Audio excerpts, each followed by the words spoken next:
ما تنساش الاشتراك في القناة ووضع لايك للفيديو. تفاجأ عدد من المواطنين المغاربة بزيادة ساعة جديدة إلى التوقيت المحلي، وذلك ابتداء من الساعة 2 بعد منتصف الليل من يوم الأحد. وقد استغرب شخصيا هذا الصباح كثرة السؤال عن الساعة من عدد كبير من الناس، وهم في حيرة من أمرهم.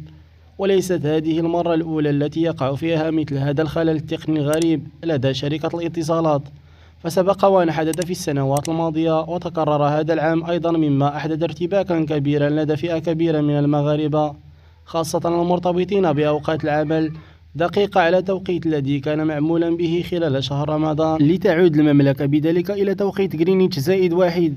هذا ولم تخرج شركة الاتصالات ببلاغ تبين فيه ما وقع أو تعتذر للمواطنين ضحية هذا الارتباك في التوقيت.